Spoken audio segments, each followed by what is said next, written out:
महारानी जी, मुझे राज्य में भ्रमण किए हुए कितना समय हो गया है, इसलिए मैं आज अपने राज्य में घूमकर देखना चाहता हूँ। आखिर हमारी प्रजा हमसे दुखी है या प्रसन्न है। हाँ हाँ महाराज, क्यों नहीं। आप तो एक राजा हैं। राजा प्रजा के लिए एक पिता के समान होता है, जिसे अपने बच्चों के सुख दुख की चिंता होती है। राजा तुरंत अपना भेष बदल कर एक साधारण व्यक्ति बन जाता है और एक कुल्हाड़ी लेकर निकल पड़ता है।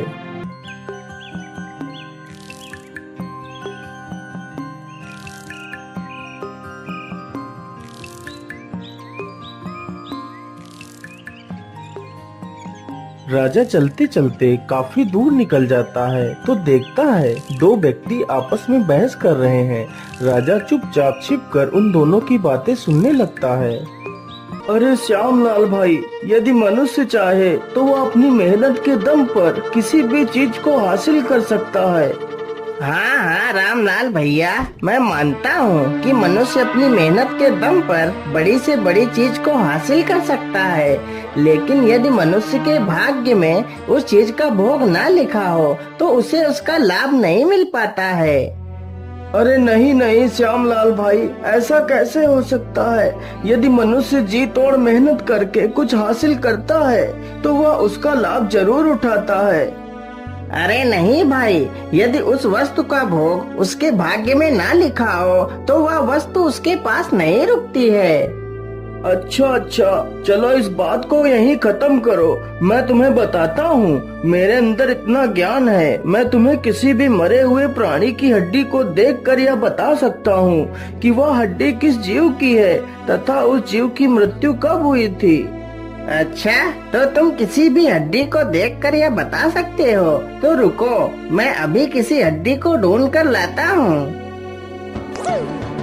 श्यामलाल तुरंत जाता है और हड्डी को ढूंढने लगता है।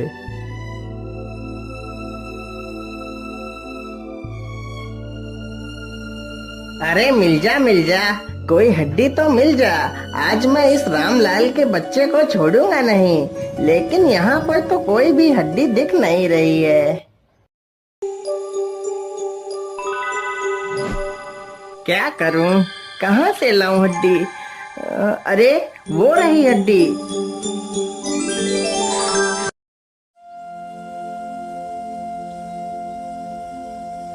चलो चलो, जल्दी से इस हड्डी को उठाकर रामलाल के पास ले चलता हूँ।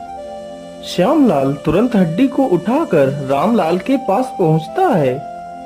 ये लो रामलाल, मैं इस हड्डी को ले आया हूँ। चलो मुझे जल्दी से बताओ, यह हड्डी किस जीव की है?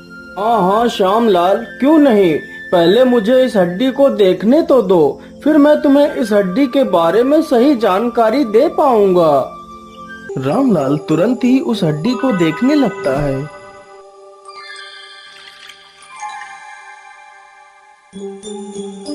किसकी हो सकती है ये हड्डी? सुनो श्यामलाल भाई, यह हड्डी एक हिरण की है जिसकी मृत्यु 6 वर्ष पहले हो गई थी।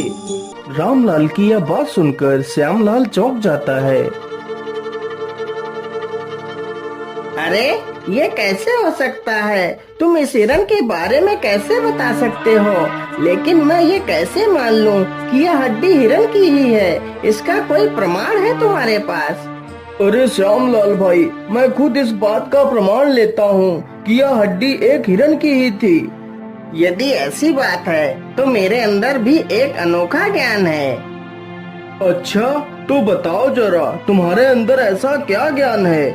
तो फिर सुनो, मेरे अंदर यह ज्ञान है कि मैं किसी भी व्यक्ति के पैरों के निशान को देखकर ये बता सकता हूँ कि वह व्यक्ति कौन था तथा उसके अंदर क्या गुण हैं। अच्छा, तो फिर बताओ, यह पदचिन्ह किसके हैं और उस व्यक्ति के अंदर क्या क्या गुण हैं?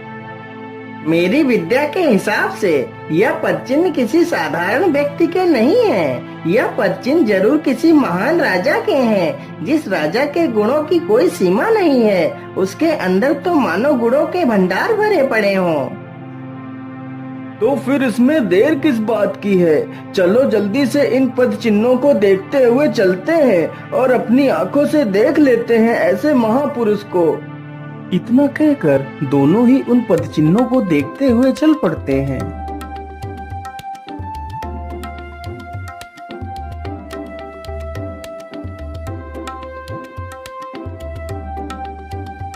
अरे श्यामलाल भाई, यह पदचिन्ह तो यहीं तक बने हुए हैं और आसपास तो कोई दिखाई भी नहीं दे रहा है।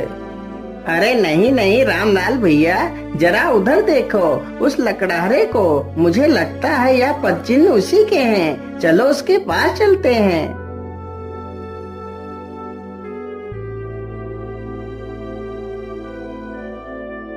अरे ओ लकड़हारे, क्या तुमने यहाँ से किसी को जाते हुए देखा है?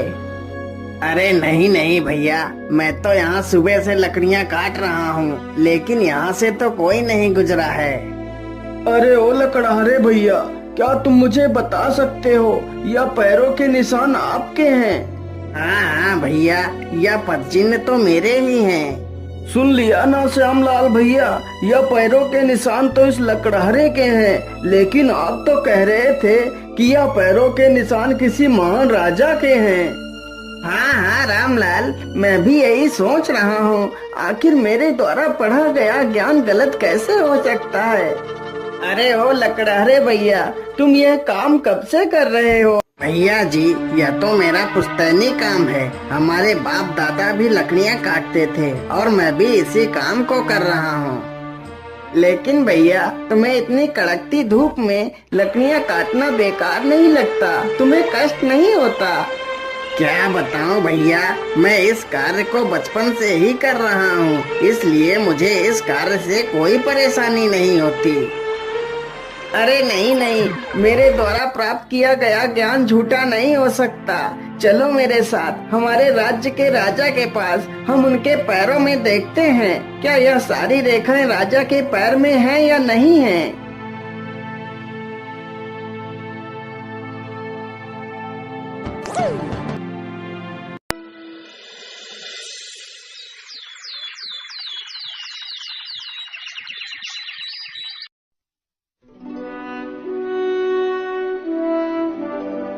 रामलाल तथा श्यामलाल दोनों राजा से मिलने उसके राजमहल में पहुंच जाते हैं। बोलिए भाई, तुम दोनों कौन हो और यहाँ आने का तुम्हारा क्या प्रयोजन है?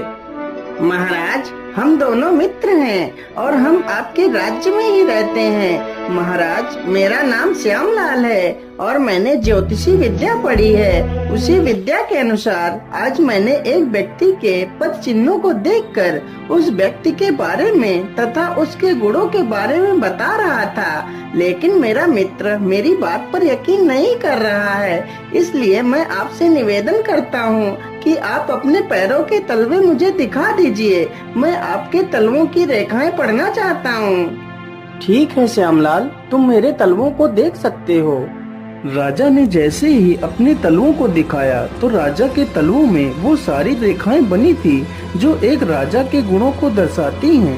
यह सब देखकर श्यामलाल बहुत खुश हो जाता है।